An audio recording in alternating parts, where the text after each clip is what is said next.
Сайн байцгаана өрхөн үзэгчтэй Syndicate ярилцлагын тусгай дугаар эхэлж байна. Энэ удаагийн дугаараар бид нэгэн шинэ залуу захирлыг та бүхэнд танилцуулахаар манай зочин маань хүрэлцэн ирсэн байна. Энэ хүн бол бод даатгал компанийн гүйцэтгэх захирал Зол Баяр байна. За урилга хүлээж авч хүрэлцэн ирсэн баярлалаа танд. За баярлалаа урьж оролцуулж байгаад.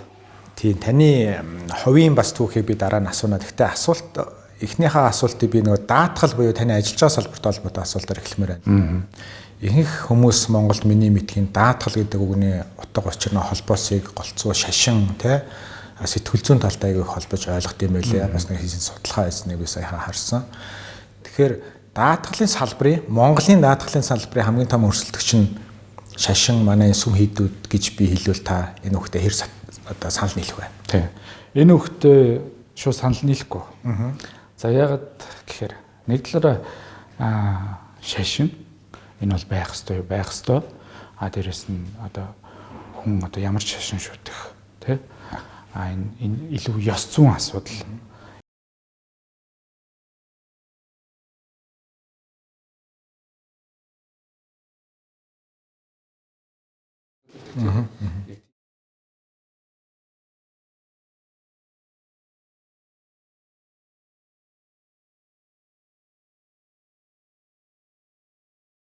Шууд санхүүгийн хамгаалтыг үзүүлж идэг.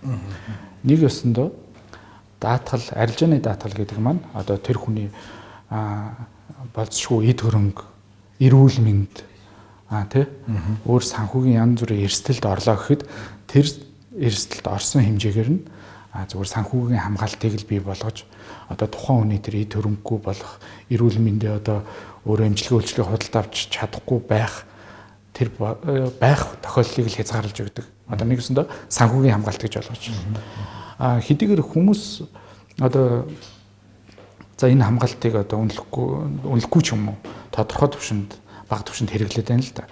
Тодорхой хэмжээнд одоо санхүүгийн хамгаалт гэдэг бол ердөөсөө учирсан эрсдлийг тэр учирсан хохирлтанд төлж байгаа мөнгөнд үнгээл шууд ойлгож болохоор зөв. Хоёлаа яг хаа сонирхолтой үзэгчдэд сонирхолтой болохын тулд мөнгөн дүнгээр ингэж харьцуулах хичээл та. Би буруу санаагүй бол саяхан нэг Twitter дээр нямсан бууга авчиж иргсэн байсан. Гандангийн одоо ер нь бүртгэлтэй орлогын жилд ойролцоогоор 3 тэрбум орчим төгрөг байдгаа гэдэг. Тэгэхээр танаа компани болон ер нь Монголын даатгалын салбарын нийт тоо нь хэр том юм бэ? Энэ тийм та хэдийг ингэж цаашаа томрох үйл ажиллагаа улам өргөжүүлэх улам олон хүний даатахад хангалттай хэмжээний зах зээл байж чадж байгаа юу? За даатгалын салбар арилжааны даатгал 2093 оноос эхлээд яг арилжааны чиглэлээр даатгалын үйл ажиллагаа явуулсан. За Монгол даатгалын салбар үүсч хөгжсөн дөөхгүй. Бараг 1924 оноос хойш төрийн сангийн яамны хараа даатгалын хэлцгээд тэнцэнээс бол үүсэлтэй. За тэгээд энэ маань болохоор яг хувийн арилжааны даатгалууд маань бол 90 он гарснаар бол бий болж эхэлсэн. За энэ хугацаанд одоо даатгалын салбар за 2019 оны дүнгээр нийт хурамжийн хэмжээ 176 тэрбум төгрөг болоод байгаа. За үүнээсээ яг цэвэр хурамжийн хэмжээ 130 тэрбум төгрөг. Даатгалын салбар одоо жишээ нь бод даатгалын хувьд яриад үзэх юм бол 2010 онд гэхэд нийт хурамжийн хэмжээ 2.8 тэрбум төгрөг байсан. За энэ жил гэхэд нийт хурамжийн хэмжээ бол 28 тэрбум. За цэвэр хурамжийн хэмжээ бол 14 тэрбум. Гэдэг энэ даатгалын салбар бол эрчимтэй өсөлттэй яваа. Салбарын сүүлийн 3 жилийн дундаж өсөлт гэхэд л 19% өсөлттэй.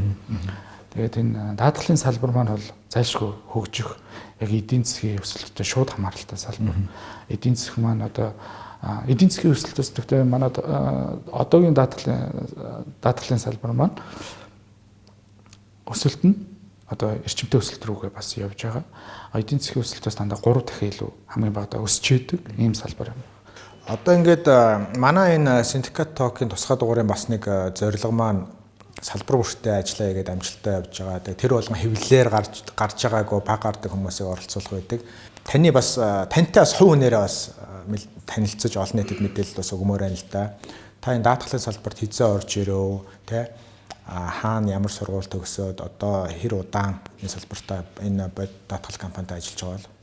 За би 2008 оноос яг даатгалын салбарт орж ирсэн. За дотооддоо хувийн сургууль төгсөөд за бизнес удирдлагаар за дараа нь хүмүүсийн эдийн засгийн эдийн засгч мэргэжлэр магистр хамгаалаад сүүлд бас санхүү эдийн засгийн сургуульд магистрантаар сурч байгаа. За тэгээд энэ даатгалын салбарт одоо 13 дахь жилдээ ажиллаж байна. Бодиодгалт бол би өөрөө ажилтны зар явцсан багтна анкет өгөөд орж ирсэн. За. Тэгээд тэр шалгаруулалтаар нь ороод эхлээл хүний нөөц тань уулзаал, асуулгаа бөглөөл, дараа нь захирлууд тань уулзаал.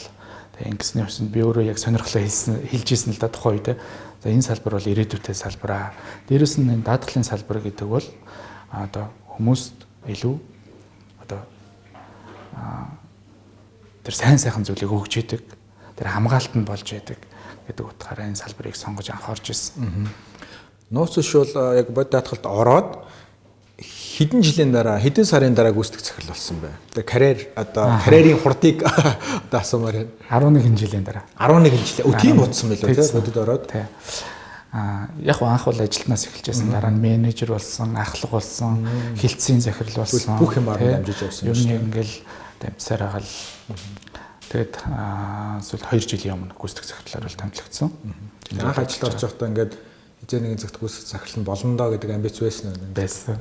Тэр нь 11 жил нь удаж болсон уу? Таны төлөвлөснөөс эсвэл бас харьцангуй санаж байгаагаар төлөвлөгөөр болсон уу? Нэг даатгалын 75 жилийн ой болж исэн юм аа. Тэр нь 2012 онд байна уу? Тэгээд тэр үед манай компани гүйцэтгэх захирал байсан. Би энд бол энэ салбарт бол 10-аас дээш жил ажилласан гэд ярьж ирсэн.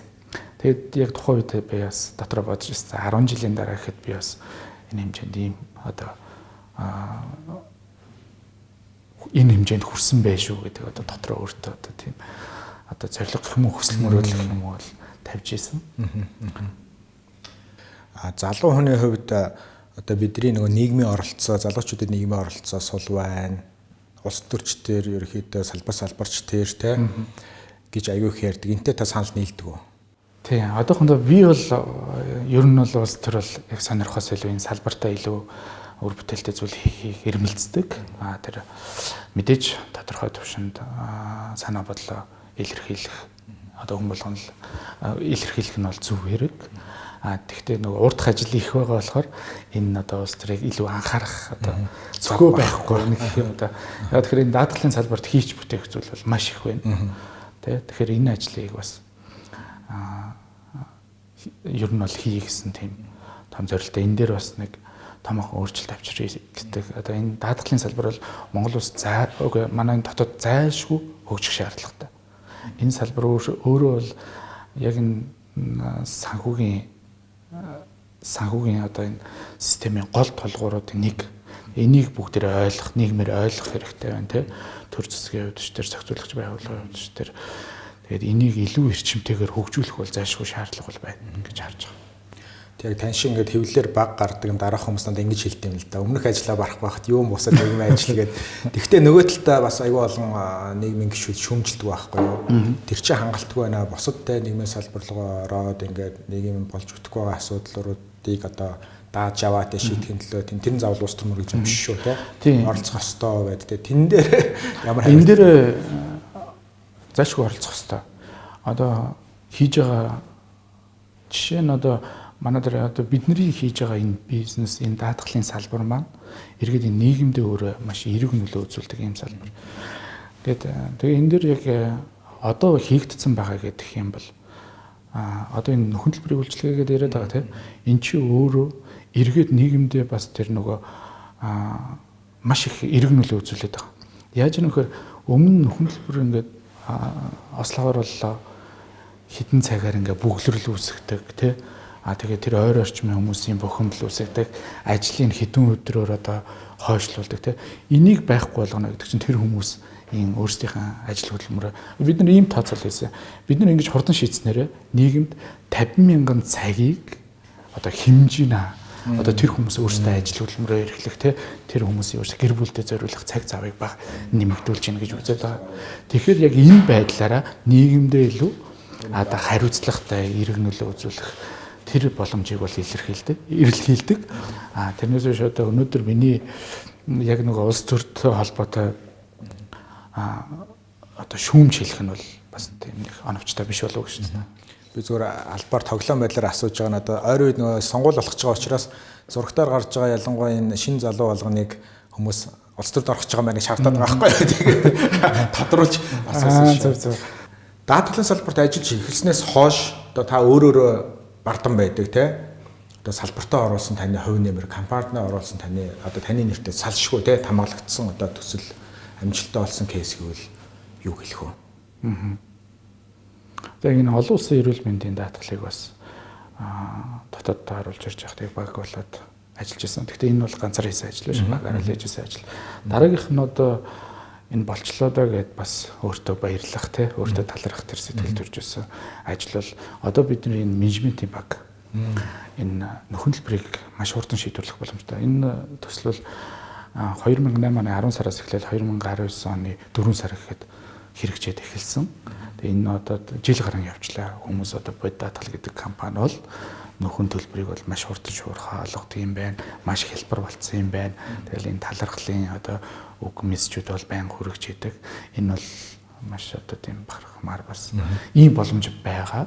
Энэ боломжийг одоо залуучууд бид нар л бас хийж хэрэгжүүлэх гүйцээх ёстой хэрэгтэй гэж боддог. Яг энэ шиг одоо бусад үйлчилгээнүүдэд ийм боломжоор бол бүр анхах бол боломжтой гэж боддог. Одоо ерөнхийдөө бас манай улс орон гэтүү дэлхийд даяар эдийн засгийн нөхцөл байдал нэлээд хүнд байна. Яагаад гэвэл энэ корона гэдэг нэг аюулт өвчнөөс болоод тэгэхээр энэ хүнд цаг үед манай улс ч гэсэн өөрөө ингэж бараг хагас одоо онцгой байдалд ингэж ажиллаж амьдарч штэ тий. Энэ нөхцөл байдал та нарын одоогийн бизнест хэрхэн нөлөөлж байна? Тий. Энэ бол бүхий л салбарт нөлөөлж байгаа. Тэгээ хамгийн хүндэр бол ердөөсөө үйлчлэгээ үзүүлдэг байнгын нөгөө хэрэглэгчтэй контент үүсгэж байгаа салбарууд байгаа л да. Тэгээд энэ дээр ч гэсэн манай нөгөө талаараа нөгөө нөхөн төлбөрийн үйлчлэгээ яг даатгалын үйлчлэгээ дээр бас тодорхой төвшөнд бол нөлөөлж байна. Гэхдээ эргээд нөгөө даатгалын салбар маань эргээд нөгөө цахимжих тэр боломж нь өөрөө аюу нээлттэй. Хуучин уламжил даргыг бүр орчин үеийн гоё болгож орчин үеийн болох аюу боломжтой учраас ийшээ маш хурдан хөрвж эхнээсээ явуулж байна. Одоо жишээ нь сая нэг хөл хорой тогтоогод нэг хязгаарлалт хэлээ шүү дээ. Түр хугацаанд цагаанаас. Тэр үед бол бид нэр ямар ч даатгуулагчтай контакт үүсэхгүйгээр одоо нөхөн төлбөрийг ердөөсөө 100% захимаар шийдвэрлэж байгаа. Тэгээд одоо жишээ нь манай нөхөн төлбөрийн үйлчлэгэхэд энэ онд одоо цаасгүй болох одоо маш их цаас хэрэгжиж байгаа. Сэргээрээ бараг зардал хэмжиж байгаа. Энэ шууд зардлын хэмнэлт нь бол нөлөөлсөн. Юу гэхээр за 19 онд гэхэд манай нөхөн төлбөрийн үйл ажиллагаанд бараг 130 сая төгрөгийн хэмнэлт хийж байгаа байхгүй. Тэн дээр гардаг зүгээр хүн хүч ажилуулах те байнгын дуудлагад очих гээл машин тэрэг маш их зардал гардаг л да. Тэгээд тэр олон одоо жилдээ нэг компани гэхэд 8000 даатгалын тохиолдлын дуудлага гэж тэр тохиолдлууд дээр очдог. Энд чинь өөрөө асар их зардалтай. Тэр нь баг нөгөө заавал даатгах даатгалын баг машины yorчж байгаа хаа баг л. Энэ дээр яг энэ даатгалын нектрал гэдэг энэ нектралын болохоор шууд нийт хурамжаа хүнийхээ донд хуваачиж байгаа. Ингээ гаргаж байгаа. За яг даатгалын үйлчлэгийг сайн дураараа авж байгаа хүн бол Монголд нэг 300 мянган орчим хүн болсон болов уу гэсэн тооцоо бид нар сүүлд гаргасан. За тэгэхээр энэ маань болохоор Монголд нэг 10.1 даатгал хийлгэж байгаа тийм 10.1. Гэхдээ энэ маань бас нэг иргэн нөлөөт байна. Энэ тоо маань ихсэхээр нөгөө даатгалын үйлчлэгээ үр шимийн хүртээд тэр санхүүгийн хамгаалалтаа авсны дараа буцаад нөгөө өөрийнхөө ойролцоо хүмүүс ойр дотныхонд одоо мэдээлэл дамжуулдаг. Тэгээ энэ дээр бол нөгөө даатгалын хэрэгцээ шаардлагыг илүү ойлгож эхэлт юм бол хүн бас нөгөө өөр дээрээ турш үзчихэж илүү ойлгоод байдаг шүү дээ. Тэгээд энэ даатгалын салбар дээр за энэ даатгалыг ойлгож одоо худалдан авах урьдчилаад одоо санхүүгийн хамгаалалтаа авч яах гэсэн үг шүү дээ, тийм худалдаж авч байгаа. За тэгээд ойлгоод худалдаж авах гэдэг бас нэг чирэгдэлтэй юм. Нөгөө үйлчлэгийг өмнө за анх та бид нар санаж байгаа бол 2012 онд албан журмын заавал даатгал нэвтэрч эхэлсэн. Тэр үед бол даатгуулчаад албан журмаар даатгуулж байгаа тийм тээвэр хэрэгслийн өмчлөгч болгон нөхөн төлбөрийн үйлчлэгээ авахдаа 30 хоног хүлээдэг гэсэн. Тэ? Хуулийн дээр ч тэгээ заасан. Тэр үед одоо даатгалын салбарын компаниудын боломж олцсон ч ер нь тийм байсан. Тэр даатгал баг шийтгэл шиг санагдаж байгаа. Мөнгө авж байгаа. Нөхөн төлбөрөө яг барагдуулж байгаа. Тэгвэл тэрийг 30 хоногийн дараа авна гэдэг бол энэ ч өөрөө ямар ч мөнгө авсан, ямар ч сэтгэл ханамж үүсэхгүй болчих. За тэгээ энэ хугацаа маань яваад багассан л да. 15 хоног гэхэд нэг ажлын 7 хоног гээл. За одоо л даатгалын нөхөн төлбөрийг өдөртөн шийдэж байна. За манай дээр бол бүр 20 минутын дотор даатгалын нөхөн төлбөр тохиолдол болсноос хойш шүү дээ. Зам дээр. Тэгээ энэ өөрөө маш эерэг үр дүнг үзүүлж байна л да. Нөгөө даатгуулагч нар даатгалын ийм хэлбэр одоо яг санхүүгийн хамгаалалт ингээд шууд аваад айгүй хурдан шуурхай аваад эхэлж байгаа байхгүй. Тэгээ аваад эхэлж байхаар эн чинь нөгөө талаар өөр эн чинь ямар бүтээгдэхүүн үйлчилгээнүүд байдیں۔ Тэ энэ талаараас илүү сонирхдаг болж байна. Одоо даатгуулахад ийм хэлбэр болох шаардлага байна. Тэгээ энэ ч утгаараас компаниуд захим даатгал, захимаар одоо даатгалын үйлчилгээг үзүүлэх бүхэл сувгуудыг нээж байна. Одоо жишээ нь манай компани дээр ихэд 7 бүтээгдэхүүн та яг өнөөдөр ороод өөрөө зүгээр картаараа төлбөр төлөөд даатгуулах юм боломжтой болцсон байна тий. За удаанаас салбар дээр очихгүйгээр. Тэгэхээр энэ ердөөсөө нөгөө даатгал худалдан авах тэр хүчин чармаалт гэж саадуулаад исэн зүйл маань маш хэлбэр болж өгч байгаа. Би даатгал гэж бодохоор ихэнх хүн бас надад санал нийлэх байх. Эд хөрөнгө эсвэл эрүүл мэндэл голцоо даатгадаг болоо би зүгээр тааж байгаа шүү. Тэгээд нэлээд хүнд кейсүүд байдаг те. Эд хөрөнгөний шатсан, хулгайд алдсан, эвдэрсэн, эрүүл мэндээрээ хохирсон, бүр амнасаа алдсан гэд. Тэгэхээр ерөнхийдөө та салбарт нь ажиллаж байгаа хүний үед би мэдээлэл амаар байна л да. Нийт манай жилд ингэж эд хөрөнгөтэй холбоотой, эрүүл мэндтэй холбоотой энэ учирч байгаа хохирол те гарцын хэмжээ нь ер нь хэр их байдаг вэ? Энэ дахиад нэг дэлхийн дундчтай харьцуулбал айгүй эрсдэл өндөртэй оронд ороод байна уу? Эсвэл бас нэг дундаж хавцаа байгаад байна уу? За одоо л яг даатгалын шууд хохирлын харьцаа гэж ярьдаг. Одоо нөхөн төлбөр олсон орлогоосоо хэдэн хувийг хохирол зарцуулаад байна гэдэг. Яг энэ цэвэр хурамчтайгаа харьцуулах юм бол олсон орлогоосоо 50% шууд хохирол зарцуулдаг. Буцаага нөхөн төлбөрөөр үйлчлэгээ үзүүлж байгаа. Тодорхой хэмжээгээр бас зардал орж байгаа. Тэр одоо жишээ нь жолооч хариуцлага дээр ихэд 600 мянган даатгалагчд үйлчлэгээ үзүүлэхийн тулд ямар их хүн хүч хөдөлмөр орох хэвээр тий.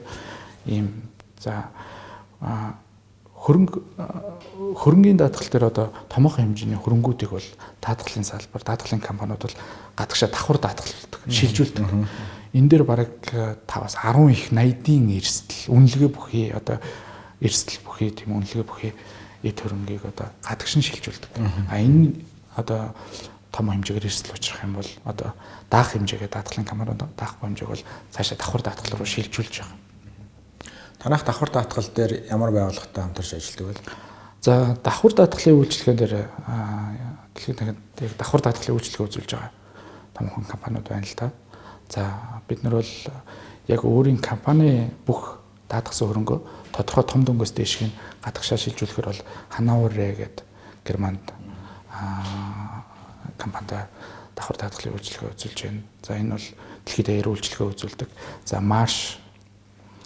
За дээрэс нь бид нар бас яг хамтарч одоо дэлхийн томоохон одоо Акса групп гэдэг давхар даатгал, эрүүл мэнд, амьдралын даатгал тий нөгөө санхүү хөрөнгө оруулалтын үйлчилгээ үзүүлдэг. Маш том групптэй бол хамтарчсан бүтээгдэхүүн бол дотооддоо 15 оноос хойш бол нийлүүлж байгаа. Энэ ямар бүтээгдэхүүн вэ гэхээр олон улсын эрүүл мэндийн даатгал гэдэг бүтээгдэхүүн.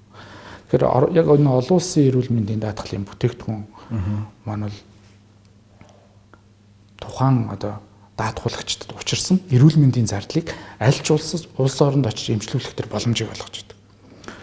За манад бол эрүүл мэндийн зардал үйлчилгээ бол төрөөс даатгалтай байдаг тий. Тодорхой хэмжээгээр бол төр хариуцдаг.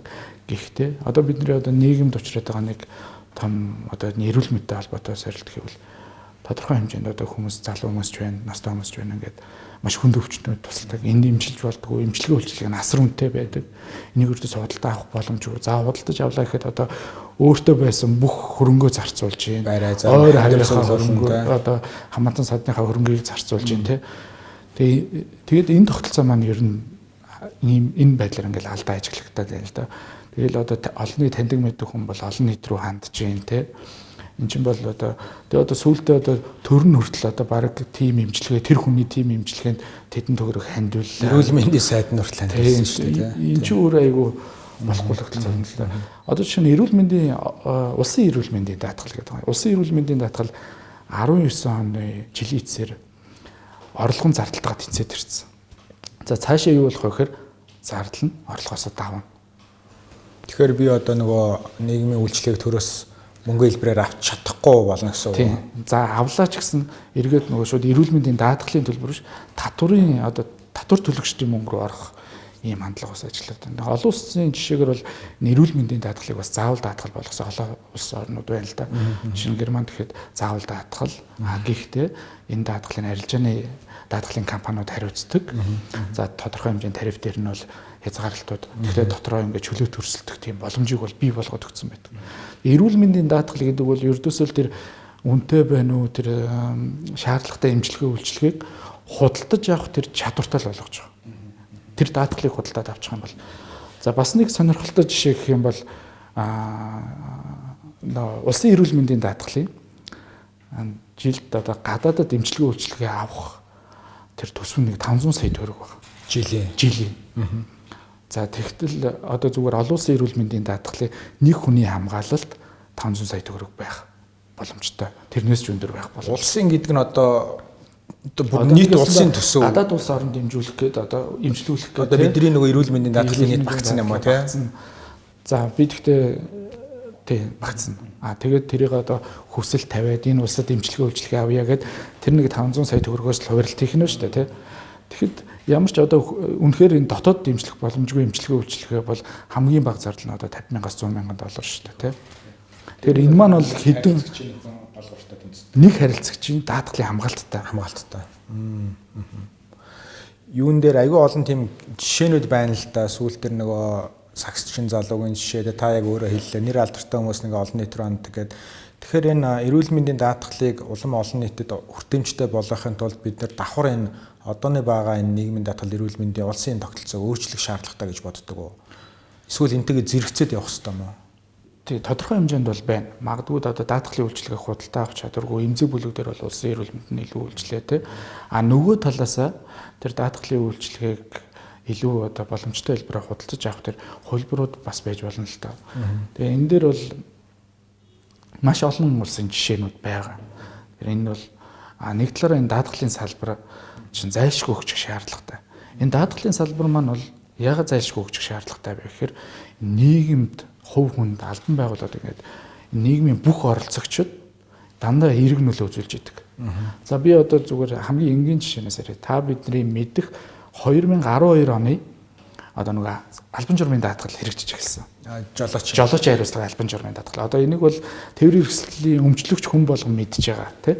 Амар дургүй байсан шүү дээ. Одоо ч гэсэн ховрлах. Тэгээд хүн нөгөө тэр үр шимийн хүртээд яг үйлчлэгийг авсны дараа бол эргэлздэг л дээ. За тэгвэл анх бол нэвтрэгтээ мэдээж аль ялталтай хүндрэлтэй асуудал байсан. Энэ маань одоо ингээд жигдрээд явж байна.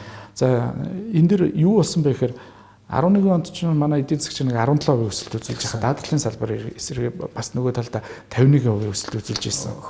За тэгээд эн чинь одоо хүн болгон тодорхой хэмжээний орлоготой болоод хүн болгон машин авч эхэллээ шүү дээ. Тэгэл хотод маань одоо ингээл бөглөрөл болоод тэгэл бөглөрөл болохоор юу болох вэ? Мэдээж ослоо аваа. За тэр ослоо аваарыг хэн зохицуулах вэ? Өмнө нь бол зөвхөн одоо тэр замын цагтаа тий тэгээд өөр холбож одоо шууд шүүх рүү одоо маргалдаад явах юм бол тэгэл дараагийнхын шатны шүүх рүү тэгээд энэ дээр ямар их ачаал өгж байгаа вэ тий. Энийг ингээд арилжааны даатгал руу шилжүүлчихэж байгаа. Арилжааны даатгал одоо юу болсон бэ гэхээр замын цагтаа ч оролцох хэрэггүй, шүүхэн ч оролцох хэрэггүй. Зүгээр утасныхаа цаанаас 20 минутын дотор ингээд асуудлуудаа шийдвүлээд нэг өдрийн дотор ингээд асуудлуудаа шийдвэрлэдэг болчихж байгаа. Энд чинь өөрөө маш их хүмүүсийн цаг зав одоо тэр нэг нийгмийн стресс энэ бүгдийг бол арилгаж байгаа. За яг энтэй адилхан ахад нэг жишээ гэх юм бол малын индекс жуусан даатгалыг орон нутгаар хийгддэг. Тэр албан журмын хуу сайн дурах. За энэ бол 2006 5-6 оноос бол ингээд гадны төсөл хөтөлбөрөөр хэрэгжүүлж чад. Одоо л даатгалын компаниуд нь өөрсдөө хэрэгжүүлээд явж байгаа. Тэгээд 2004 он төрт ингээд улс даяар одоо 100 болоод нийт малынхаа 60%-ийг алдчихж байгаа. За үүнээсээ хамаарат бараг 28,000 өрх ямар ч малгүй болоод тэр хүмүүс хайч уу? Тэнд мал байхгүй шууд одоо хот руу орж ирж байгаа. Тэгээд энэ хот руу орж ирээд юу болсон бэ гэхээр нөгөө нэг одоо мал малхаас өөр ажил хөдөлмөр эрхэлж үзээгүй хүмүүс тодорхой төвшөнд одоо эмзэг бүлгийн одоо эмзэг хэсэгт орчиж байгаа. Тэгээд манай энэ гэр хороолжил те энэ дэд бүццгүй байдал тэгээд энэ утаа гэдэг ингээ бүх асуудал чинь үндсээрээ ингээ гараад ирж байгаа байхгүй. Ядууруул гэмт хэрэг те. Тэгэхээр ийм байдал руу орохгүй тул бид нар бас энэ заавал даатгал гэдэг чинь өөрөө нийгмийн асуудал юм аа.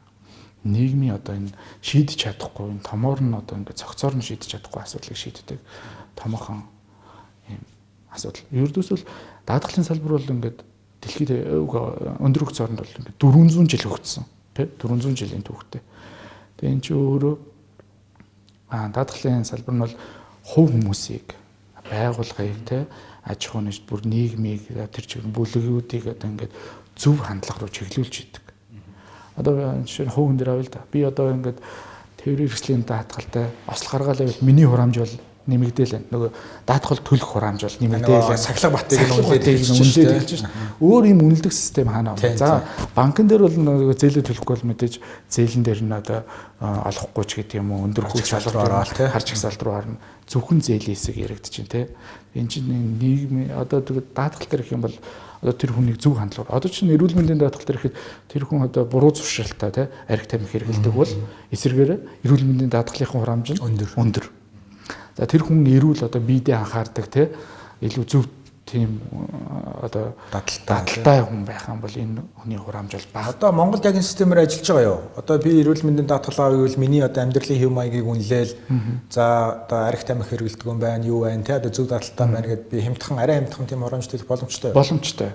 Тийм ирүү орцсон байна тий. Одоо Монголд бол эрүүл мэндийн даатгал одоо ингээл улам л яг олон улсын түвшин рүүгээ бид нар илүү төхөл ойртол. Энэ жишээ бол олон улсын эрүүл мэндийн даатгал бол шууд яг ийм жишээгээр л явж байгаа. Тоон асуулгуудаа бөглөөл за ийм бодол зуршилтай. Тэгэхдээ тэдний үнэн үнийг бол тэр хүн өөрөө шууд хүлээн худал одоо ямар нэг мэдээлэл өгсөн бол энэ өөрөө эргээд дараа нь нөхөрлөөр авах боломжийг хязгаарлаж идэг. Би тэр таасаа айгүй чухал жишээ хэлээ л дээ. Зодтой холбоотой бүхэл бүтэн 20 мянга өрөх гэдэг чинь хүнийхээ тоогоор төрчөөд 3-4-өр үрчих юм бол те айгүй олон мянган хүний амьдралыг ингээд бас нэг өвлийн те 100 ингээд сүрүүлсэн. Хэрвээ таны хэлээд байгаа тэр малын даатгал гэдэг нь тэр хүмүүст байсан бол байдал ямар ах байсан гэж. За хэрвээ тэр малын одоо индексжсэн даатгал гэдэг. Тэр байсан бол юу болох вэ гэхээр давхар даатгалаас нөхөрлөлбөр олгодод даатгалын компаниас бас тодорхойг нь олгодод алдсан малынхаа тоогоор мөнгө авах малаа худалдаж авах юм уу те. Тэр санхүүгийн дэмжлэгийг шууд олох байсан. Одоо нэгэсэндээ тодорхой хэмжээний одоо санхүүжилт ороод ирж байгаа байхгүй. Тэр мөнгөөрөө малаа авч болно тодорхой гэсэн өөр бас одоо газар тариалан ч юм уу те янз бүрийн юм эрхлэх бас боломжтой. Шууд ямар ч сонголтгүйгээр хот руу чиглээд ямар ч хамаагүй ажил олж хийх тэр сонголт руу хизээш төлөхгүй. Тэгэхээр эрүүл мэндч бай саяны малын даатгалгаа ярихаар манайх ингээд нэг нийтлэгд гэж хэрэглэгч нь болж чадаагүй шүү дээ. Одоо хүртэл те ачаад бүгдийг ингээд ойлгодог юм шиг мөртлөө. Тэрний суур шалтгаан яг юу байна? Та бүхний бүтээгдэхүүн үйлчлэг үнэтэйдээд байна уу? Эсвэл өөр сонголтууд байгаад байна уу? Тэр нь илүү нэг сэтгэл зүй шашин машин талаасаа ч юм уу эсвэл бусад даатгалын одоо компаниуд илүү хямдхан те бүтээгдэхүүн санал болгоод идэм үү? Яагаад ингээд ийм чухал биеиндээ садаа болохгүй амьдрах айгуугаа ийм санхүүгийн хамгаалалт байгаад хахад манайхаа ингэж авахгүй байгаа даа. Энд нөлөөлдөг ердөөс хэдхэн хүчин зүйл байгаа.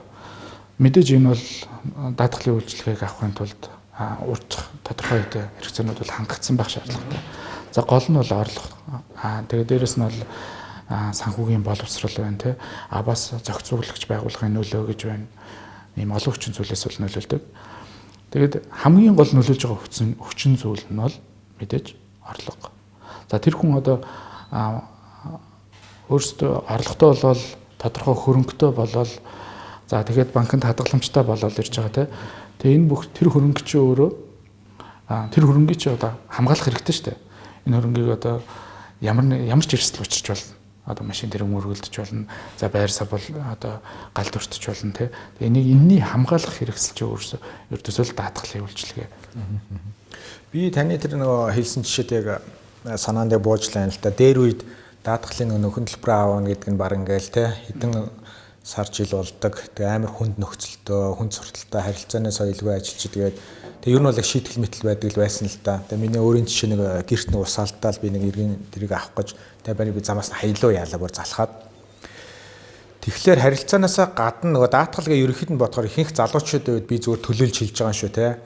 Ингээд мөнгө жил болоо өгөөлэдэг. Хэрвээ даатгалын тохиолдол гарахгүй бол ингээд дими юм мөнгө өрсөн ч шигээд монжуулаад байгаа юм шиг юм сэтгэл төрөөд байдаг те. Тэгэхээр ингээд нөхөн төлбөр талаас та бүхэн жил болгоо яг даатгалын кейс гарсан нөхцөлд хэдэн төгрөг ер нь танай компани болон салбарын хувьд өгч байна. Танай компанийн хувьд хамгийн одоо том өгсөн тий нөхөн дэлбэрээр өгсөн хамгийн том дүн ер нь хэдэн төгрөг байд юм болоо. Тэрүүгээрээс даатгалын компани чадвар шансыг үнэлж болох бах тий. Тийм болно.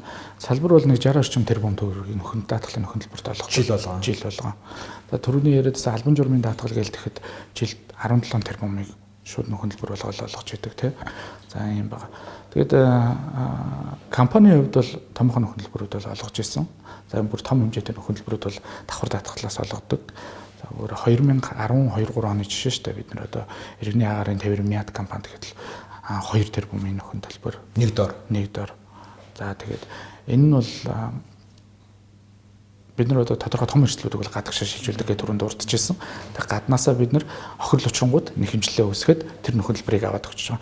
За дотооддоо гэх юм бол мэдээж хөрөнгө хариуцлагын маш олон кейсүүд гарч идэг. За байгууллага дээр учирч идэг. Одоо эд хөрөнгөтэй холбоотой кейсүүд бол тогтмол гарна. Энэ дээр бол ер нь байгууллага даатгал хийлгэж байгаа нэг талаасаа нөгөө тухайн бизнесийн тогтвортой үйл ажиллагаа явахд л янз бүрийн эрсдэл учрахад тэр санхүүгийн хамгаалтын нөгөө л буцаа маш урдан хугацаанд одоо сэргээн засварлал тэр үйл ажиллагаа цаашаа явж явах хэрэгтэй тийм. Энэ утгаараа бол байгууллагууд илүү даатгалын үйлчлэгийг бас авдаг. За хувь хүн дээр гэх юм бол түрүүний ярьсан албан журмын даатгал байна. Тээврийн хэрэгслийн даатгалаар одоо жилд салбараас ихэд бас л 15-20 тэрбум төгрөгийг бол тээврийн хэрэгслийн даатгал жил болгон олгож байна. За эрүүл мэндийн даатгалын үйлчлэгээ гинти бас эмнэлэг эмчилгээний зардлын даатгалын үйлчлэгээ бол сүүлийн үед бол нөхөн төлбөрөмж тэр даатгуулах хэрэгцээнч дээр бол эрс нэмэгдэж байгаа. Одоо даатгалын кейс гэх нь Холливуудын шим бус киноноос үзээд тахлаар ингээд зүү бусаар ашиглах гэсэн орлогод нэлээд гардаг тий. Тохиолдлыг албаар хийчээд мөнгө авах гэсэн ч юм уу тий. Тийм одоо хуурам эхлэх ч юм уу ёс бус үйлдэлүүд хэрэг тохиолддог бол. За ийм тохиолдлууд бол байна. Тийм. Гэхдээ ер нь бол яг даатгалын нөхөн төлбөр олгож байгаа тэр нөхөн төлбөрийг олгож байгаа олгохдоо одоо энэ тохиолдлуудыг хязгаарлах бүх төрлийн яг олон улсад баримтлагдаг одоо жишээнүүдийг бид нар бол хэрэгжүүлээд явдаг. Тэгээд тэрүүгээр бол нэлээ. Ер нь бол яг бид нар ч гэсэн хамаглаад байдаг л да. Зарим магадгүй бид нар илрүүлж чадахгүй тийм тохиолдлууд гарч байгааг үгүйсэхгүй. Нийт нөхөн төлбөрийн нэг 10-20% нь бас тиймэрхүү жишээнүүд байх боломжтой гэж ер нь бол хардаг. Би яагаад энийг асууж байна гэхэд саяхан шүү дээ 2-3 жилийн өмнө нөгөө манай бас нийтлэгч дефакто ах бас даатгалын компанитай тий бас нэлээд хилэн болоод ингээд шүүх цагдаа тулснаа тулааг нь мэдэхгүй. Гэхдээ хэний зүгээрээс нь дотор наваа мдээгүй. Тэгэхээр ингээд нийтлэг тэнцээс харахад ингээд аль аль нь бас бүтээгдэхүүнээ зөв ойлгуулж чадаагүй юу нөгөөх нь бас тэр үйлчлэгээний нөхцөл тий юугаа зөв уншиж чадаагүй мó эсвэл хэнийх нь бураас би ерөөсөө ойлголт аваагүй л дээ. Гих мэтчлэнгээр хүмүүс ингээд нөгөө даатгал нийт нь соён гэгэрүүлэх мэдлэг мэдээлэлч байт юм уу те өдөр тутмын хөвшил болоогүй учраас даатгал нь уг нь ингээд амьдралын төшиг тулгуур байхын оронд баг эсэргээрээ ингээд санхүүгийн дарамт маягаар ингээд ойлгогдоод байгаа жишээнүүд тэр одоо мэдлэг боловсралтай хүмүүсийн төвшин тийм арга үүсэж байгаа юм чи бүр энгийн хүмүүсийн төвшөнд ямар авахаа гэдэг дээр л бас юу байгаа л байна л да. Тэгэхээр та энэ ярьсан сая Америкчнүүд тэр Европчнүүд 400 жил болсон тэр улсууд шиг манай даатгалын систем ингээд хөгжөхөд дахиад хэдэн жил шаардлагатай гэж бодож байна. За тухайн одоо энэ даатгалын одоо яг энэ үйл ажиллагааны санхүүгийн одоо энэ эрсдлийн удирдлагын тий бас нэг шилжүүлж байгаа үйл ажиллагаа маань одоо ингээд 400 жил хөгжиж байна тий. Гэд манай тэр одоо хэдэн жил шаардлагатай. Тэгэхээр энэ дэр бас нөгөө олон улс төрс энэ даатгалын яг үндэс суурь маань энэ технологийн өөрчлөлттэй холбоотой эрс өөрчлөгдөж байна. Одоо том шиг болж байна тийм. Одоо иншүртек гэж үг шүү дээ. Энэ бол ердөөсөл даатгалын үйл ажиллагааг цахимжуулах гэдэг. Иншүртек гэдэг. Тэгээд энд сорилтон ч гэсэн томоохон одоо даатгалын одоо дэлхийн томоохон компаниуд энэ сорилтонд яг адилхан тулж ирж байгаа. Манайх бол даатгалын салбар маань за тийм сайн өндөр хөгжөөгүй байна тийм. Тэгэхээр бид нэр одоо яг цугтаа тэр одоо иншүртек технологичл тэр автоматжуулалт тэр интеграцлал тэр шиг бол шууд хамтдаа алхаад орчих юм боломж бол нэгдэж байгаа. Тэгэхээр бид нарт одоо тэр 400 жилийн хоцрогдлыг энэ технологиг ашиглаад маш богино хугацаанд одоо 3-5 жилийн хугацаанд нөхөх юм боломж бол нээлттэй гэж хараад эхний алхмуудаа хийгээд эхэлсэн үү яг энэ чиглэлээр. Тий, яг энэ чиглэлээр эхний алхмуудаа хийгээд эхэлсэн. Би түрүүн яг дурдсан тий. Нөхөн төлбөрийн үйлчлэгийг 20 минутанд олгоно гэдэг бол энэ ч өөрөө маш том дэвшил. Энэ нэг талаас одоо энэ үйлчлэгийг ингэж олгож байгаа нь энэ даатгалын үйлчлэгийг одоо хэрэглэгч даваад нөгөө сэтгэл ханамжийг авах бусад үйлчлэгээр нэвтрэх энэ боломжийг бол нээж өгч байгаа гэж харж байгаа. Нөгөө талаас яг хуу даатгалын компани хамгийн цахимжих боломжтой бас нэг салбаруудын нэг тий бүх үйл ажиллагаа нь ингээд цахимаар одоо бүх үйл ажиллагааны процессуудаа ингээд цахимаар шийдвэрлээд авах боломжтой. Өнгөрсөн жил мандал даатгал болон ард даатгалгийн хоёр компани олон нийтийн компани болж дотоодын хөрөнгийн мэргэжлэр IPO гаргасан тий. Тэгээ энэ жил бидний бас хөрөнгийн биржүүлэн брокер дилерийн компаниудад авсан мэдээлэл Монгол даатгал компани болон танах бод даатгал компани хоёр бас олон нийтийн болж магадгүй гэсэн яриа явж илээ. Энэ дээр та бүхний төлөвлөсөн ажил байгаа юу? Тэгээ бид нар бол өнгөрсөн жил яг оны эцсээр санхүүгийн зохицуулах орноос олон нийтэд IPO буюу нээлттэй компани болох зөвшөөрлөл бол авсан. Тэгээ энэ зөвшөөрлийн дагуу бол бид нар бас олон нийтэд одоо энэ жил бол бод даатгалын хувьд 25 жил яваа. За яг үүнтэй давхцуулаад компани олон нийтийн компани болох те энэ даатгалын салбарыг өсөх маш өндөр боломж байна. Энэ боломжийг бас даатгуулагчтай тэгээд олон нийтэд хувьцаа санал тэр хувьцаа эзэмшигчтэй хамтдаа хүртэх тэр зам руу бол бид нэр явж байна. Тэр шийдвэрээ бүр нэлээд дээр гаргасан юм шүү дээ. Тэр шийдвэр бол нэлээд дээр гарсан. За яг хуу компанийн хувьд бол IPO гаргах, хика болох энэ асуудлыг бол компани үүсгэн байгуулагч болтгойг захирал маань бол бараг 10 жилийн өмнө ярьдаг байсан. Тэгээд энэ маань бол энэ онд хэрэгжээд биелэл болно.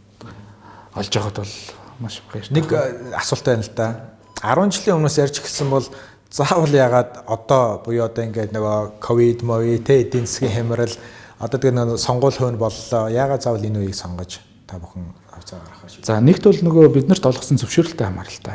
Хугацаатай. Энэ маань бол 2 улирал буюу 6 сарын 30 гэдэг. За тэгээд хоёрт бид нар за яг нэг талаасаа энэ бол эдийн засгийн болоод нийгмийн эрсдлүүд бол бий болцсон байна. Тэрийг бол хүлээн зөвшөөрж болцсон байна. Гэхдээ нөгөө талаас бас энд бас боломж харагдаад байна. За энэ салбар өсгөнэ. Дээрэс нь энэ өмнө нь одоо хувьцаат компаниудаас одоо ногдол ашиг хуваарлж штэ. Одоо чинь Эрдэнэс тавталгаас одоо 200 тэрбум те. Бусад компаниудаас 150 гаруй ингээ 350 гаруй тэрбум төгрөгийг ногдол ашиг болгож хуваарлж байна. За улсаас бас яг энэ асуудалтай холбоотой хүүхдүүд одоо хүүхд бүр халамжийн мөнгө 100 мянган төгрөг олох юм шийдвэр гарчлаа гэх мэтлээ. Энийг одоо за энийг бол тодорхой түвшинд өөрийнхөө хэрэглэн зарцуулна. Гэхдээ бас тэрийг илүү одоо ирээлэл хөрөнгө оруулалт болгоод авах тэр боломжийг бид нар бас нээж явах ёстой.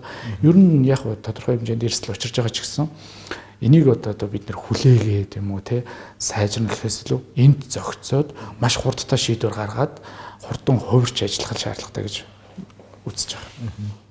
Яг хоо энэ салбарын оролцогч нарын хувьд ялангуяа хөрөнгөний зах зээлгээ ярахаар институционал хөрөнгө оруулагч нар Монгол аягүй хэрэгтэй дутагдаад байна. Тэгээ энэний нэг нь болохоор ялч даатгалын компаниуд гэж аягүй ярьд юм байлээ. Энэ үгний утгыг аягүй энгийнээр тайлбарлаад өгөөч. Институционал инвестор гэдэг нь одоо яг хин юу юм?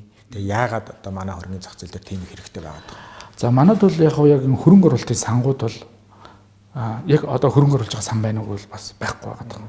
Тийм сангууд одоо сүүлд яг тэр сантай холбоотой зохицуулах одоо дүрм журмууд нь гарч ийн тэрнтэй холбоотой компаниуд байгуулагч гэснээс яг юм институционал хөрөнгө оруулагч яг үндсэндээ бол манад бол байхгүй тийм. Нөгөө талаараа даатгалын салбар тэр нөгөө даатгуулагчдаас суулгасан тэр нөөц хөрөнгө нь эргээд яг энэ нөгөө хөрөнгө оруулалт хэлбэрээр бол тэр хөрөнгийг бол өсгөж идэг. Найдвартай тийм бодлоготой тэрэн дээр ажилтдаг одоо бүх хүлүтэн багтаагаар тэр хөрөнгийг хамгийн өндөр өгөөж өгч болох тэр хөрөнгө оруулалт руу хийж идэг. Тэгэхээр олон улсад бол даатгалын компаниуд нь эргээд ердөөсөө л институционал хөрөнгө оруулалтууд тэр хөрөнгийн сан тий хөрөнгийн менежмент тэр байгууллагууд нь бол даатгалын компаниуд байдаг.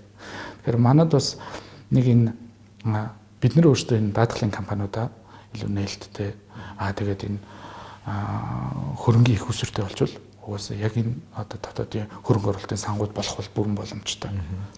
Танайх IPO хийх гол одоо шалтгаан шаардлага нь яг юу аав? Хэдэн төгрөг босгох гээд байгаа нь те тэр мөнгөө босгосон мөнгөө юунд зарцуулах тийм төлөвтэй байлаа? Компанийн хувьд нийт компанийхаа 20%-ийг олон нийтэд санал болгож байгаа. За энэ нь бол нэг ойролцоогоор 5.2 тэрбум төгрөгийн одоо хөрөнгө оруулалт татахаар. За энэ хөрөнгө оруулалт бол шууд энэ бизнест нөлөөлөхөөр хөрөнгө оруулалт. Яг тэгэхээр даатгалын компани нөгөө эрсдэл даах чадамж энийг бол шууд нэмэгдүүлчихдэг. Эрсдэл даах чадамжаа нэмэгдүүлнэ гэдэг маань эргээд бид нөгөө давхар даатгал руу шилжүүлж байгаа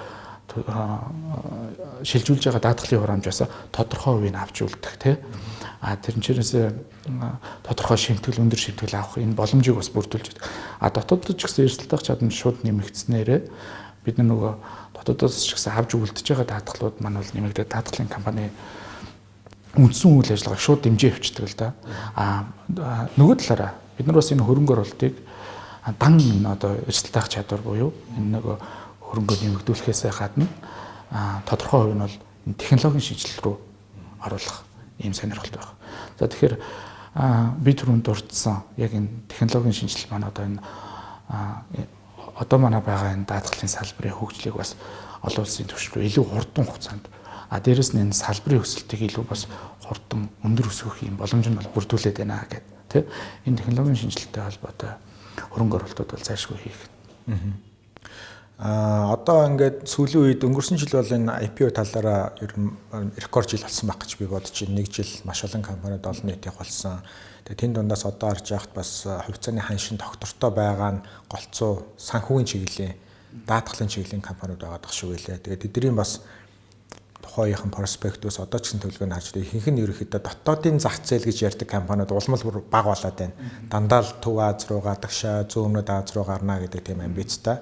Тэгэхээр бод даатгал компани ирэх 10 жилийн төлөвлөгөө зорилго алсын харааг юу гэж харж байгаа вэ? Таад юу гэж томьёолсон байгаа вэ? Бод даатгал компани алсын хараа бол Азад бүртгэлтэй ердийн болон амьдралын даатгалын компани болно гэсэн. Хэд он гэхэд 2030 он гэхэд 30 он гэхэд 10 жилийн дотор 10 жилийн дотор. Тэгэхээр бид нар ягаад 30 онд ийм энэ бол маш тодорхой алсын хараа. Бид нар бол Хонконгийн хөрөнгөний биржийн 2 дугаар самбарт бүртгэлтэй ийм компани болох 30 он гэхэд ийм компани болцсон байх зорилттой. Тэгэхээр энэ Хонконгийн биржийн 2 дугаар самбар дээр бүртгэхэд тодорхой шалгуурууд байдаг. За тэгэхээр 2030 он гэхэд компани үнэлгээ одоо 60 сая доллароос давсан байх.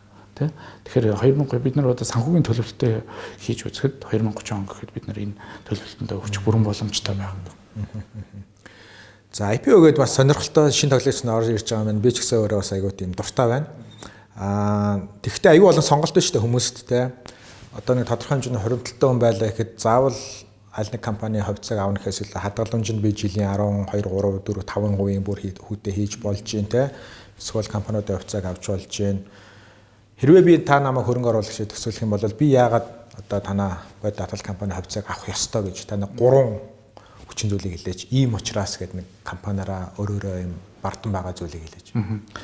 За нэгт тэр хөрөнгө оруулах гэж байгаа компани салбар нь ер нь цаашдаа хэрт өсөх боломжтой юм бэ гэдэг чинь ердөөсөө хөрөнгө оруулах гол шийдвэрүүдийн нэг те. Тэгэхээр энэ даатгалын салбар бол цаашаа 10 дээшээ 20-30%-аар 30 дахин томрох юм боломжтой. Даатгалын салбар ер нь өснө гэд өөртөө ихтгэлтэй төдийгүй энэ үгийг нэлээд олон давтлаа л да. Та наатаа яг ямар үзүүлэлт тоогоор ингэж яагаад энэ батлаад ийм ихтгэлтэй хэлээд байна. Энэ 2019 оны 6 сард гарсан энэ Дэлхийн банкны судалгаа. За даатгалын салбар бол ердөөсөө эс мөрөөр өсдгөө. Тэгээд энэ эс мөрөөр өсдгийг бол бүр 2000 онд одоо Рудольф Энз гэдэг нөхөр судлаад бүр 1500 датагаар ингээд судлага гаргацсан. Тэгээд тэрийг одоо хүртэл ашиглаж явдаг. За тэгээд яахаар даатгалын салбар өсдөг юм бэ гэхээр ердөөсөө шууд нэг хүнд оногдох дотоодын нийт бүтээгдэхүүний хэмжээ $4870 болоход л даатгалын салбар огцом өсөлт рүүгээ орж ирдэг юм байна. Хүмүүс илүү даатгал худалдаж авч эхэлдэг. Тэгтэл одоо манай дотоодын нийт зөв $4250 хүрсэн байна тий. Ер нь тунд өгцөн байгаа гэж. Ер нь бол тэр өсөлт рүүгээ орцсон. Бүр ийм огцом өсөлт рүүгээ одоо ороход бол $500 мөн тий дутуу байна шүү дээ. Тэгэхээр ингээд сүүлийн 10 жил бол дотоодын нийт бүтээгдэхүүн бол тогтмол өсөж байгаа. Нэг хүнд оногдох дотоодын нийт бүтээгдэхүүн нийт одоо энэ дотоодын нийт бүтээгдэхүүн хэмжээ маань ч гэсэн огцом өсөж байна. Тэгээ энэ утгаараа суур нөхцөл нь бол бүрдсэн байна. За энэ дээр нөлөөлж байгаа ахад 2-3 нөлөөлөө. За юу вэ гэхээр энэ даатгалыг худалдаж авах тийм хялбар, үйлчлэгийг авах тийм хялбар байх боломж нь бас энэ технологичл захимжилтаар бол бүрдчихлээ тий. За дээрэс нь Монголд байгаа 10 хүний нэг нь бол даатгалын үйлчилгээг аваад худалдаад сурч ийн 9 хоосон. Тэгэхээр 10 хүний нэг нь аавна гэдэг маань бол ердөөсөө л нөгөө хүмүүстэй одоо тэр нөлөөлөх нөхцөл нь бол бүрдчихэд байна гэж хараад байгаа. За дээрэс нь бас нэг гол нөлөөлдөг хүчин зүйл нь нөгөө банкны салбарт одоо данстай хүмүүсийн тоо гэж. Тэгэхээр бид нар ч одоо банкны салбарт бараг 4 сая гаруй иргэн данстай. Одоо нэгсэндээ манай нийт хүн амынхаа тооноос илүү олон данс эзэмшил илүү данстай. Тийм эзэмшдэг тий. Тэгэхээр энэ бүх суурь нөхцлүүд бүрдээд дээрэс нь тэр одоо судалгаанаас үндэслээд за энэ салбар бол ойрын хугацаанд маш өндөр өсөлтийг бол үзүүлж эхлэх нэ гэдэг энэ дэр бол баттай итгэлтэй байгаа юм л да. За нэгдүгээр шалтгаан өсөлт юм байна. За дараагийн шалтгаан. За дараагийн бодит даатгалын хувьд гэх юм бол тодорхой яг салбартаа давуу талууд байна. За бид нар бол технологичлтын хувьд бол хамгийн эрчимтэй бас олон нийтэд хүрсэн гэж үзэж байгаа. Нэг талаас даатгалын нөхөн төлбөрийн үйлчлэгийг авах, нөгөө талаараас даатгалын худалдаж авахд бол одоо өнөөдөр ч одоо манай сайт руу хандаад даатгалын үйлчлэгийг худалдаад авчих боломжтой байна. За хоёрт нь бид нар олон улсын одоо түрүүн ярьсан АКСА тэрний яг эрүүл мэндийн давхар даатгалын одоо компанид нь бол хамтын ажиллагааг 5 жил хэрэгжүүлж явж байна. Нэгсэндээ олон улсын эрүүл мэндийн даатгалын үйлчлэгийг дотооддоо 5 жил хүргэсэн. Энэ олон улсын эрүүл мэндийн даатгалаар бид нар яг энэ олон улсын эрүүл мэндийн даатгалын үйлчлэгийг авж байгаа нийт даатгалагчдын 70% дангаараа монопол шахуулах юм биш. Яг энэ олон улсын эрүүл мэндийн даатгалын үйлчлэгэн дээр бол. За ингэснээр бид нар бас энэ одоо давхар даатгачаас маш их одоо нэг мэдлэг мэдээллийг бол компани дээр шингээж авч байна. Одоо би түрүүн энэ технологийн үр ашиг маань ч гэсэн бид нар өөрсдөө ингээд шууд зохиоцсон юм биш. Энэ нөгөө АКСАтай хамтардаг.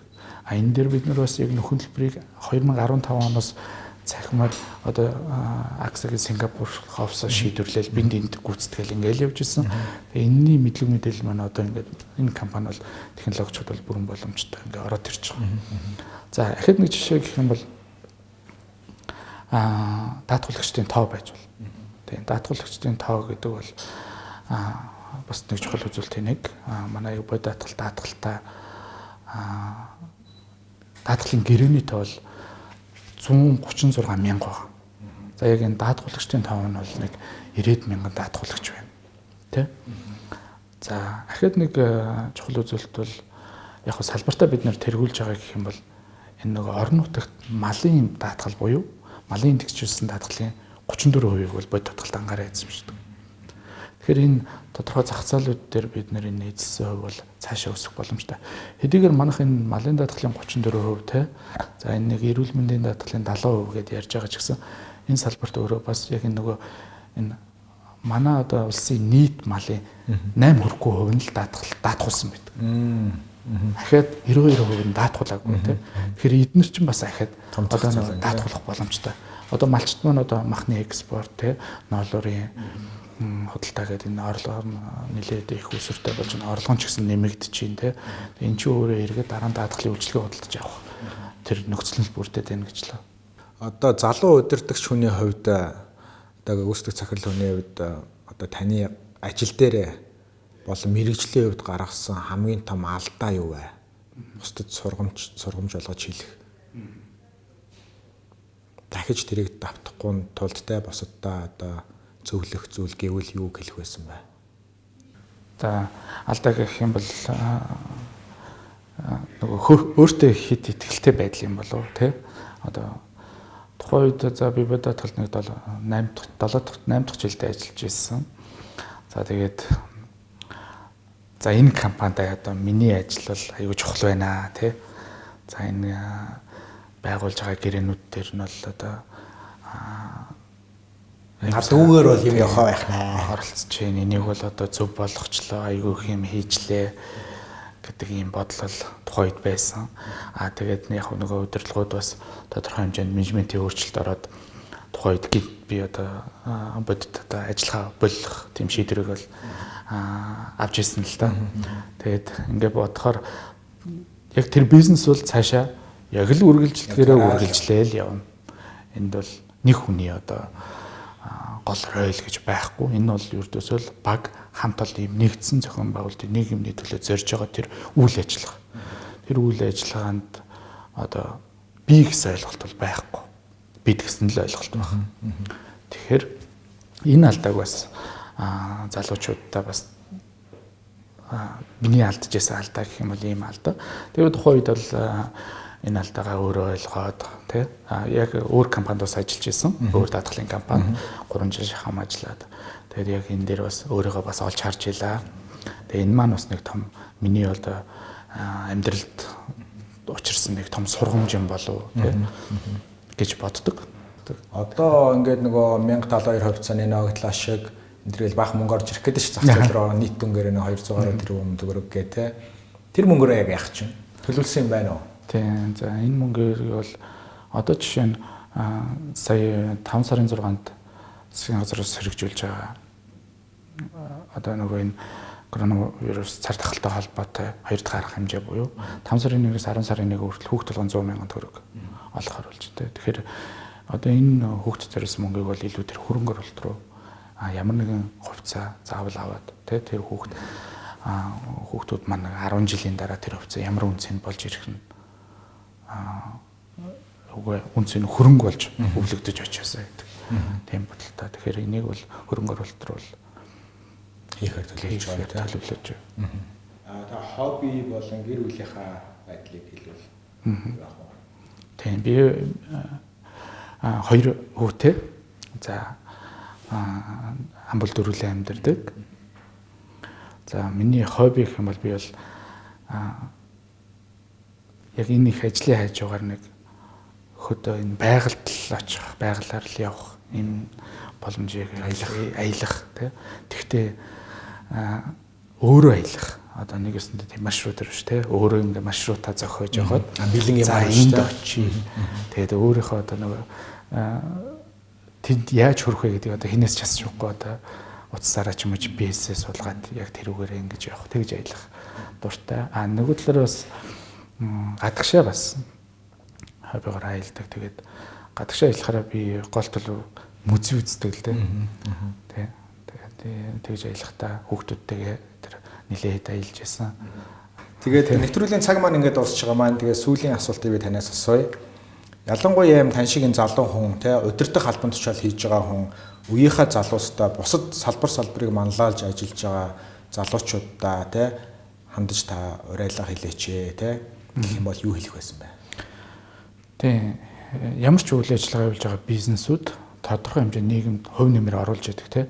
Тэгэхээр энийг хамгийн зөвөр яаж оруулж болох вэ гэдэг тэр шийдлийг тэр олон улсын туршлагуудыг л бид нар хамгийн сайн нэвтрүүлэх хэрэгтэй болов тий. Тэгээд хүн болгон одоо явж байгаа бизнесүүд за хувийн хвшлийнхан бүгд тэгж бизнесээ хараа тий. За миний одоо бүтээгдэхүүн үйлдвэрлэж байгаа ч гэсэн одоо санхүүгийн салбарт бол одоо тодорхой хамгаалтуудыг энэ маань эргээд нийгэмд ямар үр ашигтай юм. Тэр үр ашигыг илүү үр бүтээмжтэйгээр илүү бага зардалтайгаар яаж бий болгох юм. Илүү олон хүнд хялбараар хүрэх тэр боломжуудыг л илүү сайн харж одоо ямар ч бүтээгдэхүүн гаргасан тэр нь даатгуулагчтай илүү үр ашигтай тий. Илүү хялбар тэр боломжийг л бий болгох хэрэгтэй болов. Зөвхөн одоо хөрөнгө мөнгө ашиг орлогоос илүүтэй бизнесийн мөн чанараа өөрөөр хараач гэж. Зөв ашиг орлого энэ нэг зорилт нь мөн энэ ч өөрөө ирээдүйд илүү сайхан зүйлийг хийх гэдэг ашиг болоод байгаа шүү дээ. Тэрнээс биш тэр ашиг олох ч ёстой. Тэрнээс биш өнөөдөр ашиг олох гээд ирээдүйд тийм бүр илүү боломж хязгаарлаж болохгүй. Альва бизнесийг бас зүгээр миний зүгээр хувийн бодож явдаг зүйл бол бизнесийг харахтаа илүү урт хугацаагаар харах хэрэгтэй болов тий. Тэр нийгэмд үзүүлэх нөлөөг нь бас илүү сайн эерэг талаас нь гаргаж өгөх. Ямар ч хилцэл хийсэн олон талдаа ашиг өгч явах ёстой. Олон талдаа нийгэмдээ зөв одоо тэр дадал мессеж өгч явах ёстой. Энэ байдал руу илүү анхаарч хандуулаад бизнес угаасаа цаашаа тэлэл явдаг. За үнэтэй цагаа зарцуулж хүрэлцээрсэн танд маш баярлалаа. Ажилд нь өндрөөс өндөрт амжилт хүсье. За баярлалаа. За